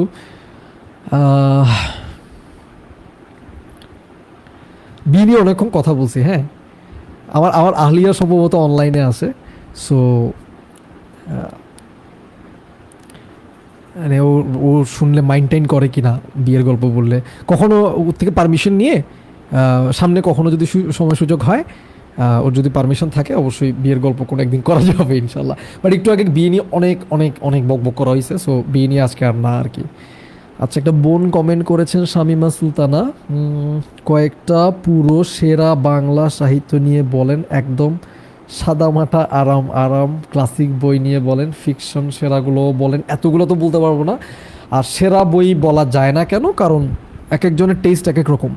আমার কাছে যেটা সেরা সেটা আরেকজনের কাছে বোরিং হতে পারে, আবার আরেকজনের কাছে, আমার কাছে যেটা খুব বোরিং আরেকজনের কাছে সেটা সেরা হতে পারে। কারণ বই পড়ার জার্নিতে আমরা প্রত্যেকে এক একজন এক একটা লেয়ারে থাকি, সো প্রত্যেকে নিজ নিজ লেয়ার থেকে জাজ করে। সো যে এখনও কমিক্স বই মানে টিন পড়ছে, বা পিঙ্কি বিল্লু চাচা চৌধুরী টাইপের লেভেলে আছে, বা স্পাইডারম্যান পড়ছে, হ্যাঁ, মানে কমিক্স পড়ছে, কমিক্সের লেভেলে যে আছে তার জন্য সেরা সাহিত্য একরকম।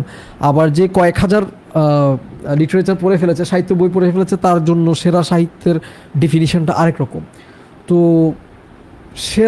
পুরো সেরা বাংলা সাহিত্য নিয়ে বলাটা আসলে সম্ভব না, এই জন্যই সম্ভব না। আমার কাছে যেটা সেরা সেটা আরেকজনের কাছে প্রচণ্ড রকম বোরিং হবে। তো আমার কাছে খুব ভালো লাগছে, এরকম 2-3টা বইয়ের নাম মনে পড়তেছে, আমি আগেও বলছি ওগুলা, এখন আরেকবার বলেই আমি মানে আগায় যাচ্ছি। একটা আমার খুব ভালো লাগছিল হুমায়ুন আহমেদের কবি বইটা, তো আরেকটা হচ্ছে শীর্ষেন্দু মুখোপাধ্যায়ের পার্থিব এই বইটা। নেক্সট বোধহয় আমি বলেছিলাম যে হরিশঙ্কর জলদাস ওনার একলব্য। তো যেমন একলব্য বইটা আসলে বেশিরভাগ মানুষ এনজয় করবে না, কেন? যারা আসলে মহাভারত পড়ে নাই, মহাভারত মাল্টিপল টাইমস পড়ে নাই, মহাভারত অ্যানালাইজ করে নাই, বা গীতা পড়ে নাই, অ্যানালাইজ করে নাই, তারা একলব্য বইটা তাদের কাছে খুব বোরিং মনে হইতে পারে। বাট একলব্য পড়ে আমি প্রচুর কান্না করছি, আমি প্রচণ্ড রকম কান্নাকাটি করছি। তো ওই কান্নাকাটি করার মতো জায়গায় কানেক্ট করার মতো আগে কনটেক্সটগুলো জানতে হবে। তো কনটেক্সটগুলো যারা জানে না তাদের জন্য আসলে একলব্য বইটা না। পার্থিব বইটা পড়া যেতে পারে। পার্থিব বইটাতে ক্যারেক্টারগুলো এত সুন্দর করে উনি ডেভেলপ করেছেন এবং এত ডিপলি ডেভেলপ করেছেন, আমি ক্যারেক্টারগুলো থেকে এত শিখেছি, ওখানে গল্প আলোচনাগুলো থেকে এত শিখেছি কী করতে হয় লাইফে, কী করতে হয় না, এরকম আমার বোধ চিন্তা এই জায়গাগুলোতে এত ডেভেলপমেন্ট এসছে। মানে আমি খুব সুবহানাল্লাহ, মানে আই রিয়েলি এনজয়েড দ্যাট বুক। আমি মনে হয় পার্থিব পড়েছিলাম স্কুল লাইফে। দেন আরও 2টা বইয়ের কথা বলি, থ্রিলার বলি, আগেও বলেছি, কেইগো হিগাশিনোর the devotion of suspect X, তারপর the miracles of the Namiya general store, আরেকটা বলি ম্যালিস, সেম লেখকের। তো এগুলোতে হচ্ছে ক্যারেক্টারগুলোর ভিতরের যে বিল্ড আপ, ক্যারেক্টারগুলোর চিন্তাভাবনা নিয়ে আমাদেরকে এমন জায়গায় তিনি ধাক্কা দিয়েছেন, এমন জায়গায় তিনি ধাক্কা দেন, মানে অন্তরে একটা চেঞ্জ আসে। এই বইগুলো পড়ার পর আমার অন্তরে একটা চেঞ্জ আসছিল, এটা আমার মনে আছে। সো এই কারণে আমি কয়টা বইয়ের নাম বললাম, আরও আছে, বাট আই থিঙ্ক আজকের জন্য এটুকু না। আচ্ছা, আর 2-1টা বইয়ের নাম মনে পড়ছে, বলে ফেলি। একটা হচ্ছে হেমলকের নিমন্ত্রণ, হেমলকের নিমন্ত্রণ, ওটা কার লেখা ভুলে গেছি, অ্যামেজিং বই, সক্রেটিসকে নিয়ে লেখা, বিউটিফুল বুক। এটা মাস্ট রিডের থাকা উচিত। পাওলো কোয়েলহোর দ্য অ্যালকেমিস্ট বইটা পড়া যেতে পারে। ওখানে একটা শিরকি টপিক আছে, তালিসমান বলে একটা বিষয় আছে, যে একটা পাথর বা কিছু একটা ছিল, আমি এটাও মনে হয় স্কুল লাইফে পড়েছি, আমার মনে নাই, বাট এটা মনে আছে যে একটা জিনিস ছিল, সে মনে করতো যে এই জিনিসটা সৌভাগ্য নিয়ে আসে। তো আসলে আল্লাহ ছাড়া তো কোনো সৌভাগ্য বা দুর্ভাগ্যের কোনো মানে সোর্স নাই। তো ওইটা ওই কনসেপ্টটা শিরকের একটা কনসেপ্ট, এটা আমরা নিব না। বাট এটা বাদ দিয়ে আমরা দ্য অ্যালকেমিস্ট বইটা খুব প্রাঞ্জল একটা বই আর কি। কাহলিল জিব্রানের দ্য প্রফেট বইটা পড়া যেতে পারে, অ্যামেজিং বই। আমি বলতে থাকলে আসলে অনেক বইয়ের নাম হয়ে যাবে, so I am moving ahead আর কি। হ্যাঁ, এই বইগুলো ট্রাই করতে পারেন ইনশাআল্লাহ। ফয়সাল আহমেদ চৌধুরী ভাই বলছেন, ভাই অন্তরের সুকুন নিয়ে একটা সিরিজ বের করিয়েন, কীভাবে অন্তরের প্রশান্তি আসবে। ভাই এটা নিয়ে অনেক কাজ আছে, আপনি ওই কাজগুলো দেখতে পারেন। হ্যাঁ, ওস্তাদ আলী হাম্মুদার সম্ভবত একটা সিরিজ আছে, ওগুলো দেখতে পারেন। আমি আসলে চর্বিত চর্বণ মানে যেগুলো আছে অ্যাভেলেবল ওই রকম জিনিস নিয়ে কাজ কম করার ট্রাই করি। কত সাল ইসলামকে রিডিসকভার ও রিয়েলাইজ করা শুরু হয় ও কবে রিভার্ট হয়েছিলেন? 2010-এর শেষে, 11 শুরুতে, এরকম। এটা নিয়ে বিস্তারিত কথা বলেছি সম্ভবত না শিওর, উল্টো নির্ণয় বইটাতে, সর্বশেষ অপার্থিব বইটাতে। কেমন? আসলে উল্টো নির্ণয় সর্বশেষ অপার্থিব কে উনি তোমাকে বলছে, এগুলো সবগুলো আমার জার্নি রিলেটেড বই। এবং এই বইগুলো আমি খুব রিকমেন্ড করি পড়ার জন্য, ডায়েরি বইটা সহ, বিকজ এই বইগুলোতে আমি খুব চেষ্টা করেছি যে সেই টপিকগুলো আনতে যেগুলো নিয়ে গতানুগতিক কেউ কথা বলে না, গতানুগতিক বইপত্রে নাই এই বিষয়গুলো, ওই জিনিসগুলো এই বইগুলোতে এসছে আলহামদুলিল্লাহ। মোহাম্মদ MH সাব্বির ভাই বলেছেন, অনেক দিন পর আমার প্রিয়কে দেখছি, আল্লাহ বারাক আল্লাহু লাকা। আলহামদুলিল্লাহ, আমিন আমিন ভাইয়া, ওয়াইয়াক, থ্যাংক ইউ সো মাচ, জাযাকাল্লাহু খাইরান। জান্নাতুল নাইম মহিমা বোন বলছেন যে ভাইয়া কিভাবে এত দ্রুত বই পড়েন, মাশাআল্লাহ, একটু টিপস দিবেন প্লিজ। পড়তে থাকতে হবে, পড়তে পড়তে অটোমেটিক রিডিং স্পিড বাড়বে। হ্যাঁ, এটা খুব স্পিডে হয়, তখন একটা টাইম আসে যে আমরা আসলে তখন বই পড়ি না, মানে জাস্ট চোখ, মানে একটা পৃষ্ঠাতে বা একটা প্যারাগ্রাফে চোখ রাখলেই পুরো পেজটা মাথায় চলে আসে, এরকম। মানে এটা বলে বোঝানো যাবে না, এটা পড়তে পড়তে পড়তে হয়ে যায়। নাফিস জাওয়াদ ভাই কয়টা বাজে ঘুমাতে যান? ইউজুয়ালি যখন অফিস থাকে তখন এশার পর ঘুমায় যাই। এই অফিস খোলা পর্যন্ত ঘুমাবো না, চেষ্টা করব রাত জাগার। আমি রাতটা খুব এনজয় করি, পড়াশোনা করার চেষ্টা করি। রাতটা ইবাদতের জন্য অ্যামেজিং। ইবাদত খুব বেশি করা হয় তা না, কিন্তু আলহামদুলিল্লাহ আমাদের তো সবার রাতে মানে ইবাদত করার চেষ্টা করা উচিত। তো ইউজুয়ালি আমার সারা বছরের রুটিনটা হচ্ছে ভাইয়া যে সুন্নাটা ফলো করা। সুন্না বলতে ঈশার পর ঘুমায় যাওয়া, মানে মাগরিবের আগে পরে খেয়ে ফেলা, এরপর 3-4 ঘন্টা একটা গ্যাপ দিয়ে ঈশার পর 9টার মধ্যে শুয়ে যাওয়া। কারণ সুন্নাত তো গাইডেন্স, সো এটার বাইরে তার কোনো গাইডেন্স নাই। সো এটা যদি না করে আমি তো মিসগাইডেড হয়ে যাবো, তাই না? এটা চেষ্টা করা হয় আলহামদুলিল্লাহ, আল্লাহ সহজ করেছেন। ভাইয়া একলব্য মুন্না বলছে, একলব্য আজকে পড়া শুরু করেছি, লেখক আমাদের পতেঙ্গার, যেন অবাক। হ্যাঁ, হরিশঙ্কর জলদাস উনি পতেঙ্গার। বাট তুই মনে হয় একলব্য পড়ে অতটা মজা পাবি না, বিকজ আই ডোন্ট নো তুই গীতা পড়ছস কিনা, তুই মহাভারত পড়ছস কিনা, কারণ এটা যেহেতু মহাভারতের কনটেক্সটে লেখা বই। হ্যাঁ, মহাভারত গীতা এগুলো যেহেতু কনটেক্সটে আছে, তো তুই মনে হয় এনজয় করবি না তা না, করবি। বাট উনি কোন জায়গায় যে মাইকটা দিছে, কোন জায়গায় যে বইগুলো অ্যামেজিং, ওটা তুই ধরতেই পারবি না, বিকজ উনি আসলে ক্রিটিক্যাল অ্যানালাইসিস করছেন এখানে, মানে গল্পের ছলে উনি ক্রিটিক্যাল অ্যানালাইসিস করছেন। তো ক্রিটিক্যাল অ্যানালাইসিস ধরতেই পারবি না যদি তোর ব্যাকগ্রাউন্ডটা জানা না থাকে। আচ্ছা, পরের কমেন্টে চলে যাই। শামিমা সুলতানা, পার্থিব পড়েছি, এটা এত বেশি সুন্দর, আবার পড়বো এটা। হ্যাঁ প্লিজ, ভালো বই বারবার পড়া যায়। আমি যেটা করি, আমার কারেন্ট রিডিং লিস্টে মনে হয় মাল্টিপল বই আছে যেগুলো আমি 10-12 বছর ধরে প্রায় রেগুলার পড়ছি, প্রতি বছর পড়ি। So it's an amazing thing আর কি, মানে ভালো বই বারবার পড়া উচিত। একলব্য আমার কাছে ইন্টারেস্টিং লাগছে, পার্থিব সেরা, কবিতা জোস, ইয়েস আই নো, রাইট। হ্যামলকের নিমন্ত্রণে সেরা, এটা রানিং আছে, এটা শেষ করে ফেলা উচিত, মানে এটা শেষ না করে অন্য বইতে যাওয়াটা ক্রাইম আর কি, ক্রাইম। হ্যাঁ, মুন্না, একটা প্রশ্নের উত্তর পাইনি ভাই। কোন প্রশ্ন? থ্রো ইট, আমি মিস করছি, কোথায় দেখ। শাহেদ হুসাইন, রাগ কিভাবে কন্ট্রোল করা যায়? ভাইয়া আপনি যদি সারাদিন জিকিরে থাকেন, কেমন, আমার তাওহিদ নিয়ে কিছু ডিসকাশন আছে ইউটিউবে, ওগুলো কি একটু কাইন্ডলি ট্রাই করবেন? ট্রাই করলে তাওহিদের ডিসকাশনগুলো, তারপর জিকিরের ডিসকাশনগুলো, এরপর আরেকটা কি, সলাতের ডিসকাশনগুলো, এগুলো যদি আপনি লাইফে অ্যাপ্লাই করেন, আপনার অটোমেটিক রাগটা কন্ট্রোলে চলে আসবে, কারণ আপনি সারাদিন প্রচণ্ড রকম অ্যাওয়্যার থাকবেন। অ্যাওয়ারনেসটা কীরকম করবো আমি বলি, আপনার যখন মাথা গরম হবে, আমি নিজে পার্সোনালি প্রচণ্ড রকম রাগি একটা মানুষ, আমার রাগকে আমি নিজেকে খুব ভয় পাই। তো বাট আমার আল্লাহ যেটা সহজ করেছেন লাস্ট 10-11 বছর, আমার ওই আউটবার্সটা আর হয় নাই ওরকম। সো যেটা হয়, আমার যখন রাগ উঠে আমি বুঝতে পারি যে আমার মাথায় রক্ত উঠে যাচ্ছে, সো তখনই আমি দেখা যায় আমি চুপ হয়ে যাই, যে আমি আজকে আর কথা বলবো না, নেক্সট ঘুমানোর আগ পর্যন্ত আমি আর কথা বলবো না। সো কারণ আমি জানি আমি রাগের মুহূর্তে রাগ মাথায় নিয়ে আমি যখনই কোনো কথা বলি, ওয়াসিউজ্জামান ভাই কেমন চো? ভালো আছি আলহামদুলিল্লাহ। সাদ কেমন আছে? সরি আমি ডিস্ট্রাক্টেড হয়ে গেছি, আমার খুব প্রিয় একটা ভাই কমেন্ট করছে, আমার খুব অন্তরের একদম কাছের একটা ভাই, এই ওয়াসিউজ্জামান ভাইকে আমি খুব ভালোবাসি, কারণ ভাই বলে দিলাম আপনাকে আমি খুব ভালোবাসি, কারণ হচ্ছে কোরআন, মানে এই ভাইটার সাথে আমি কোরআন নিয়ে প্রচণ্ড রকম গল্প করতে পারি। আমাদের মনে হয় আমাদের আড্ডাবাজির একটা বড় পার্ট থাকে কোরআন নিয়ে, আলহামদুলিল্লাহ, আই এম সো লাকি আর কি, I have this brothers in my life. আলহামদুলিল্লাহ, কোরআন নিয়ে একটু আগে অনেক কথা বলছিলাম, সো সেটা আনলাম। সো শাহেদ হোসেনের ভাইয়ের পয়েন্টে চলে যায়, রাগ কীভাবে কন্ট্রোল করা যায়। আপনি যখন সারাদিন জিকিরে থাকবেন, আল্লাহকে মাথায় রাখবেন, এবং আমি বলবো আলোচনাগুলো একটু শুনে আসেন। আমি আসলে আপনাকে ওই সামারিটা তো দিতে পারবো না, ওখানে প্রায় 4-5 ঘন্টার উপরে আলোচনা, ওটা এখন 4-5 মিনিটে সামারাইজ করা সম্ভব না। ওইগুলো খুব হেল্প করবে। আপনি যখন সারাদিনে একটা অ্যাওয়ারনেসে থাকবেন আল্লাহর ব্যাপারে, যখন আপনি অ্যাওয়্যার থাকবেন, মাথায় যখন আল্লাহ থাকবে, তখন অটোমেটিক্যালি আপনার রাগটা আপনি বুঝবেন যে রাগ উঠছে, এখন যেহেতু আমাকে আল্লাহ দেখছে, আমি তখন কি করব না, আমি এখন এই একটা করব না, এই কথাটা বলবো না, এই কাজটা করব না, তখন অটোমেটিক একটা হেল্প হবে। দ্বিতীয় যেটা করবেন সেটা কোরআন সুন্নাহ থেকে বলছি, আপনি পজিশন চেঞ্জ করবেন। যে জায়গায় রেগে গেছেন ওই জায়গাটা ছেড়ে চলে যান। বাসায় রেগে গেছেন, বাসা থেকে বের হয়ে মসজিদে চলে যান, গিয়ে উজু করেন, মসজিদে গিয়ে 2 রাকাত সালাত পড়েন, ওখানে বসে থাকেন, মানে like change the place, change your state. দাঁড়ায় আছেন, বসে যান, বসে থাকলে শুয়ে যান, গিয়ে উজু করেন। উজু করলে যেহেতু উজু করার সময় বিসমিল্লাহ বলবেন, আল্লাহকে স্মরণ করবেন।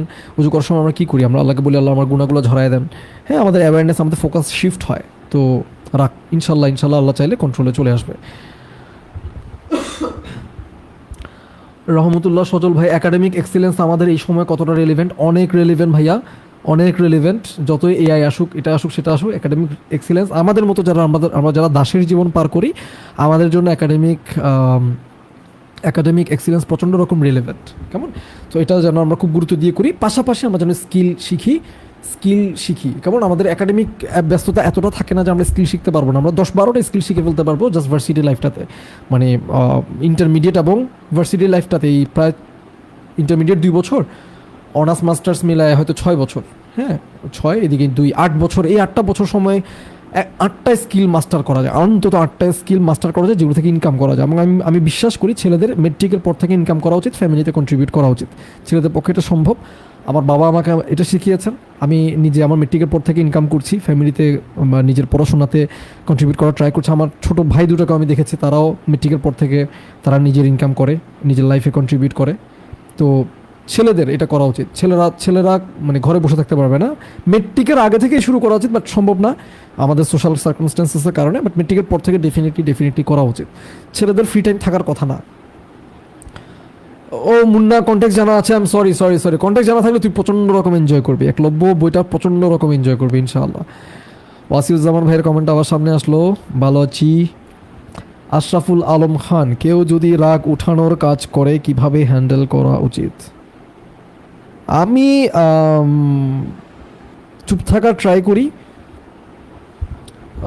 সো আমি যখন বুঝে যাব যে কেউ আমার রাগ উঠানোর ট্রাই করছে, তার মানে তো আমি ম্যানিপুলেটেড হচ্ছি, তাই না? তো ম্যানিপুলেটেড হব না। আমি টপিকটা স্কিপ করতে পারি, অন্য কোনো একটা সময় আমি টপিকটা তুলতে পারি। হ্যাঁ, যখন তার রাগ থাকবে না বা সে যখন ওই স্টেটে থাকবে না, তখন ওইটা ডিল করাটা বেস্ট। আলহামদুলিল্লাহ, পরের কোয়েশ্চেনে যাই। মুন্না, তুই আর কয় হাজার প্রশ্ন করছো, সব তো তোর প্রশ্ন। ফিকশন পড়তে নন ফিকশন পড়তে গেলে কই গেল গা প্রশ্নটা? পেইন লাগে। নন ফিকশনের প্রতি আগ্রহ কিভাবে বাড়াইতে হবে না। তুই যখন নন ফিকশনের জন্য রেডি হবি, তখন তোর অটোমেটিক নন ফিকশন পড়া হবে। এখন যতটুক পারো ততটুক পড়, প্যারা নেওয়ার কিছু নাই। ইসলামিক স্টাডিজটা একটু মন দিয়ে পড়, ইসলামিক স্টাডিজের পড়াশোনাটা একটু সিরিয়াসলি পড়, দ্যাটস ইট। আর বাদ বাকি বইপত্র এনজয় কর ইনশাআল্লাহ। কোরআন এবং সুন্নাহ নলেজটাই মেইন, ওটা থাকলে বাকিগুলো আর ঝামেলা হবে না। শিহার শাহরাজ, আমাদের যাবতীয় গুনাহের ভার পুরো উম্মার উপর পতিত হয়, এই বিষয়টা নিয়ে কিছু বলেন ভাই। এই কথাটা তো কোরআন সুন্নাহর কথা না বোধহয়, তাই না? তবে মানে আমার পাপের কারণে তো মানে ওভারঅল একটা, যেমন মনে করেন আমি যদি সুদ খাই, আমরা এই জনপদে সবাই মিলে সুদ খাচ্ছি। হ্যাঁ, আমাদের সুদী ব্যাংক আছে, সুদী ব্যাংকে আমাদের লেনদেন আছে। তো যে কোনো সময় আমরা তো আসলে আল্লাহ এবং তার রাসূলের বিরুদ্ধে যুদ্ধ ঘোষণা করেছি, তাই না? কোরআনের কথা অনুযায়ী তো আল্লাহর এবং রাসূলের বিরুদ্ধে যেহেতু যুদ্ধ ঘোষণা করেই ফেলেছি, তো আল্লাহ যে কোনো মুহূর্তে চাইলে আমাদেরকে পানিশমেন্ট দিতে পারেন, পুরো জনপদকে আল্লাহ পানিশমেন্ট দিতে পারেন। তো এটা একটা way to look at this matter আর কি। হ্যাঁ, আমাদের যে গুনাহের ভার তো আসলে পড়ছে উম্মার উপর। এবং এই যে আমরা আমাদের দেশে যেটা চালু রাখছি, আমি জাস্ট এটা একটা পয়েন্ট বললাম, এরকম অজস্র পয়েন্ট আছে। তো আপনি বনী ইসরায়েলের লাইফ দেখবেন, কোরআন খুলে দেখেন কি হয়, যে মানে তাদের গুনাহের কারণে তাদেরকে কীভাবে পানিশমেন্ট দেওয়া হয়েছিল। তো আমাদের আমাদের যে স্পিরিচুয়ালিটি নাই, আমাদের ইনকাম থেকে শুরু করে আমাদের সবগুলো ইন্টারাকশন তো আসলে হারাম ইন্টারাকশনে আমরা ডুবে আছি বিভিন্নভাবে। তো এখান থেকে বের হচ্ছি না, ইস্তিগফার করি না, ছাড়ি না, আমরা আমাদের লাইফের মেইন প্রায়োরিটি আল্লাহ না, অন্যান্য প্রায়োরিটি এসে আল্লাহকে আমরা কম্প্রোমাইজ করতে রাজি, তো এটার ইম্প্যাক্ট তো পড়বেই। তো আমি যেহেতু উম্মার একটা পার্ট, আমার উপর যদি আযাব আসে এটা তো অন্যদের উপরেও আসবে। আমি একটা কাজ যখন করব, আমি যখন একটা খারাপ কাজ পাবলিকলি করছি, হ্যাঁ, তো এটা আপনি দেখবেন, আপনি ইন্সপায়ার্ড হবেন, আপনিও করবেন, আপনাকে দেখে আরও 10 জন ইন্সপায়ার্ড হবে, 20 জন থেকে 400 জন, এভাবে তো এটা বাড়তে থাকে, তাই না? তো যত বেশি গুনাহ মানুষ দেখবে, করবে, বাড়বে, তত বেশি আমাদের উপর আযাব আসাটা, লাঞ্ছনা আসাটা, অত্যাচার আসাটা নির্ধারিত হয়ে যাবে। আমরা নিজের হাতে কামাই করছি, কেমন? তো এটা আর কি। ওয়াসিউজ্জামান ভাই, আরেকটা কমেন্ট পেয়েছি ওয়াসিউজ্জামান ভাইয়ের, আলহামদুলিল্লাহ ভাই, আপনাকেও আমি আল্লাহর জন্য ভালোবাসি, যার জন্য আপনি আমাকে ভালোবাসেন ভাই। আমি কিন্তু একবারও বলি না আমি আপনাকে আল্লাহর জন্য ভালোবাসি। ইনশাল্লাহ আমার ভালোবাসাটা যেন শুধু আল্লাহর জন্য হয়, আল্লাহরে ঠিক করে দিন, আমিন। আল্লাহর জন্য ভালোবাসি কথাটা আমার কাছে খুব ভারী মনে হয়, এটা আমি বলতে ভয় পাই আর কি। সিহিন্তা নাইলা বোন বলেছেন, ঘুম কিভাবে নিয়ন্ত্রণ করেন? ঘুম মোটেও আমি নিয়ন্ত্রণ করি না, ঘুম আল্লাহর পক্ষ থেকে। আল্লাহ যখন ঘুম দেন আমি ঘুমাই, আল্লাহ যখন ঘুম থেকে তুলে দেন উঠে যাই। ঘুমটা তো আসলে আমাদের কন্ট্রোলে নাই। আমরা যেটা করতে পারি সেটা হচ্ছে সুন্নাহ অনুযায়ী চেষ্টা করতে পারি। তো সেটা যেটা করার চেষ্টা করি সেটা হচ্ছে সুন্নাহ লাইফস্টাইলটা ফলো করা, ট্রাই করা। ফর এক্সাম্পল, মাগরিবের পর খেয়ে ফেলা, এশার পর শুয়ে যাওয়া, দ্যাটস ইট। এরপর অ্যালার্ম দিয়ে রাখা ফজরের জন্য, ফজরে ওঠা, এই তো এভাবে শুরুটা করা যায়। হ্যাঁ, এভাবে শুরু হলে আস্তে আস্তে বয়সের সাথে সাথে অন্যান্য ইবাদতগুলো আস্তে আস্তে সহজ হয়ে যাবে ইনশাআল্লাহ। পরের প্রশ্নে যাই। তাওহিদ ইউসুফি, আই থিঙ্ক এটা মনে হয় লাস্ট প্রশ্ন, আর কারো মনের প্রশ্ন নাই। আরেকজনকে